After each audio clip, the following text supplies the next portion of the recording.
Hey guys, so for today's video, we're gonna take a break from low budget videos and go to higher budget videos. If we hit 10 likes on this video, I'm gonna do a very high budget video. It's probably gonna be like $5,000 to $10,000 for the very high budget video. Anyways, today we're gonna do something a little different here. $2,000 budget for not just any gaming setup, a streaming setup. Now you might ask, what is the difference between a normal gaming setup and a streaming setup? To answer this question, normal setup usually focuses on the graphics card and on the streaming setup usually focuses more on the processor and RAM. Normal setup only has the essentials game.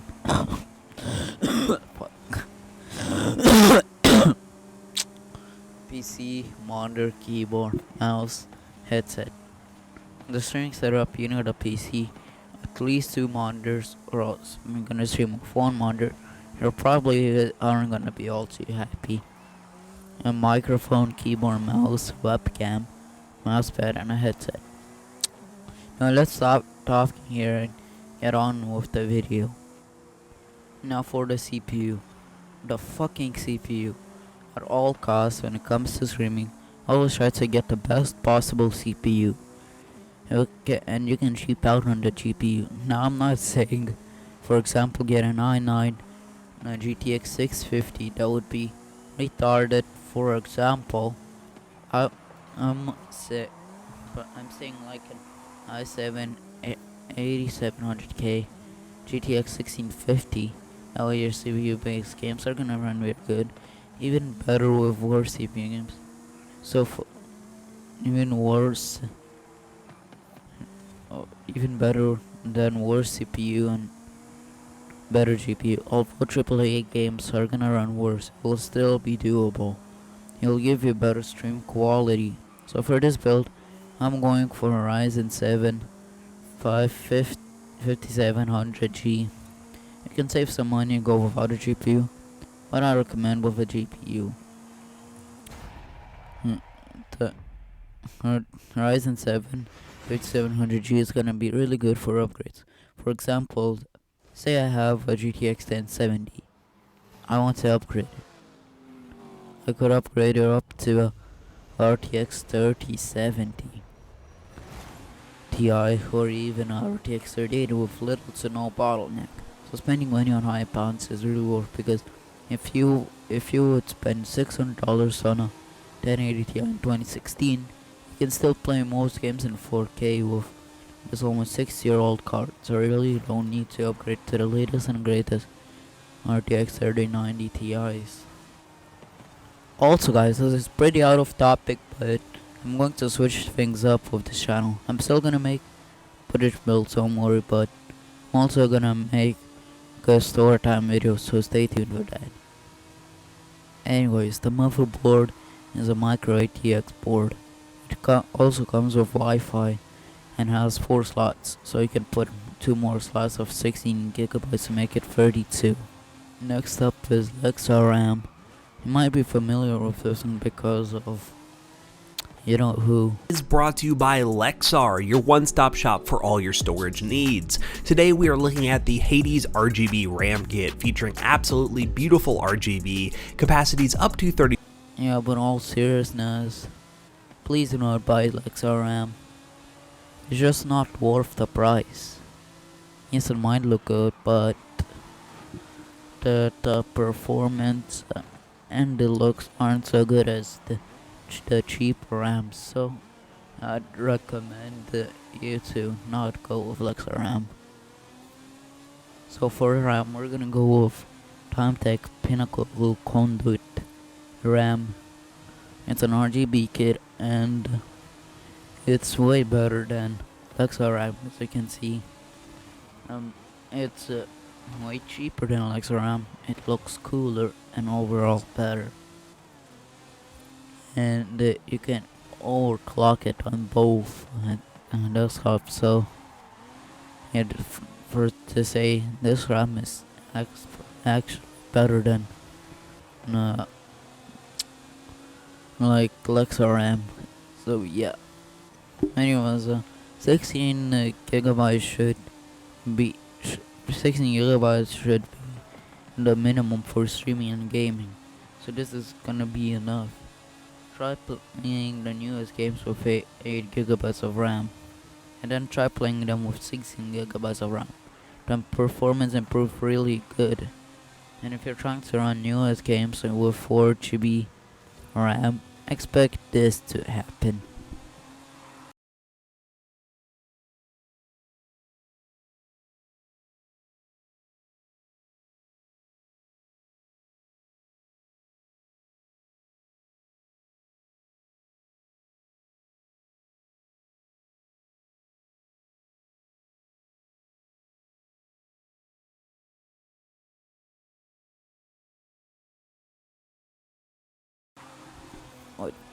Next up is SSD, 512 gigabyte. So we're gonna go again with M.2 SSDs. You might even have to explain why I always go out for M.2 SSDs and not normal ones. I really shouldn't, but I will anyway. So M.2 SSDs are the fastest type SSD there, and I say fastest type because a 5000 normal SSD is definitely gonna beat one we chose at the $50 SSD. It's gonna beat the boot drive for softwares and other stuff other than gaming. Now we are going with 1 terabyte of storage for games. So we have 1.5 terabyte of storage. A lot of storage, but you can go with 2 terabytes and make it 2.5. I overpaid a little. You can get a 2 terabyte hard drive you're searching up for $50.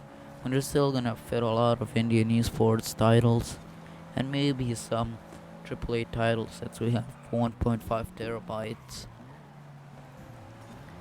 Now here I'm going with a liquid cooler. Why am I going only for liquid coolers and high budget videos? Firstly, I don't even ask me. Secondly, it gives me better temps and it looks cool. And also because it's a high budget video, so why not? So we're going with this thermal case micro TX case because it looks cool. The temps on the other hand, I don't know if they are gonna be good because there's only a little ventilation in the front case, but it could be wrong. But who even gives a fuck about temps anyway? At least not for me. Temps don't bother me. It isn't as loud. If it isn't loud, it's gonna be fine. We are going with a basic 600 watt power supply. Now you might be asking me budget builds. What the fuck did you add a RGB power supply? To this I answer, everybody knows RGB increases FPS. For the more RGB you have, the more FPS you have. For example, you have no RGB setup and get only a 60 FPS. Had an RGB keyboard and mouse, boom, 120 FPS. You had a RGB case, boom, 240. You had RGB monitor, RGB gaming chair, RGB mousepad, and you get 8K to 120 FPS. Jokes aside, because why not? 600 watts is gonna be enough for this PC. Now, you might laugh at the GPU looks. To be honest, I would too. But it's a GTX 1070. I picked this card because it's only 145 euros. It's a pretty good price considering that GTX 1070s are going for near 1000 euros. Anyways, this card will run Fortnite on 144 FPS to 240 FPS. So I recommend capping it at 160. It's perfectly balanced, not too low, not at 144 FPS slow, but and not too high to the point it becomes inconsistent. And with streaming, I'd still recommend 160 frames because many small streamers of mid-range PCs usually cap their FPS at 160, yeah, like Zexro does, or he might have switched to 240. Who knows? I haven't checked them, but so here's the box to show that the seller isn't lying. This is optional, but Of course, since me being me, I went with three CoolerMaster RGB case fans and some LED strips for the PC. You could never have too much RGB, right? Now, this is a 165Hz monitor. It's gonna be very smooth, and the price is going for 150 euros. This PC is gonna run 160 FPS in most esports titles like CSGO, well over 300 FPS since 1650 could run 400 FPS on CSGO low. The same goes for Valorant. Valorant has way worse FPS than it used to back then. Back then, all you needed was a GTX 750, and you can run it at 144 FPS. Now, Valorant will probably run with a GTX 750, probably like 50 to 80 FPS. So, this card is gonna run Valorant at 200 FPS since it has a pretty beefy CPU. Now, now if you're gonna stream with one monitor, you're probably gonna be upset. Honestly, streaming with one monitor is pretty depressing unless you have a phone, which will be still pretty hard to read the chat on such a small screen. Trust me, I've experienced this since I used to be a streamer. You know why I went for two curved monitors? Because curved monitors reduces eye strain from what I've heard. And this monitor looks pretty sleek, not too gamery, but it's a little pricey for what it is. It has a 4 ms response time at 60 Hz, which for 200 euros, it's pretty expensive. But it's okay because firstly, this is a 2000 budget gaming setup, and we're gonna use this as a secondary monitor. Now you probably can't see what the keyboard this is. It's an Aoc Pro 60%. You could go with our K61 clutch, but the shipping is going to be the same price as Nipson is a pretty popular keyboard 2018, as well as Lucky Ones Mini because they were the only 60% keyboards people knew. This keyboard is still pretty high quality. It's gonna last you 5 years if I'm not wrong. This is a large mousepad. We're going for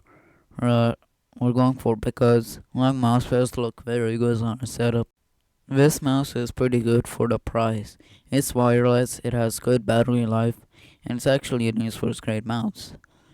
And now for the people who prefer a heavier gaming mouse, this mouse is $44 more than the other one, but it has way more side buttons, which is always a good thing. Now this is a phenomenal headset I found for the price. It's a Corsair Void. It doesn't look gamery with red accents and RGB lights. It's not wireless, but it's still a good one. This headset is pretty rated option to be honest. This webcam might be a little pricey at $150, but it's worth every penny.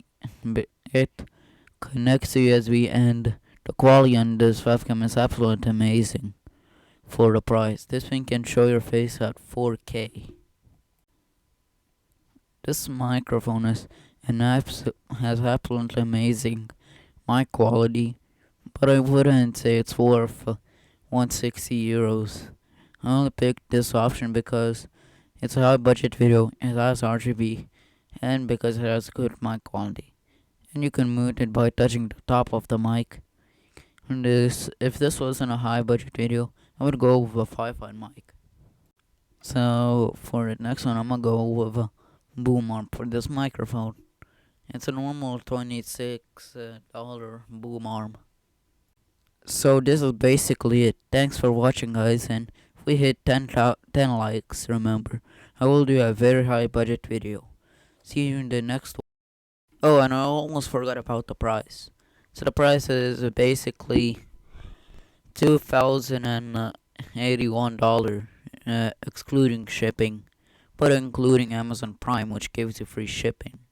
And to be honest, if you could buy a $2,000, if you could buy a $2,000 setup, you could definitely buy a $13 Amazon Prime membership, which gives you 2-day free shipping. So yeah, that's it. Just something that I forgot to add. Bye.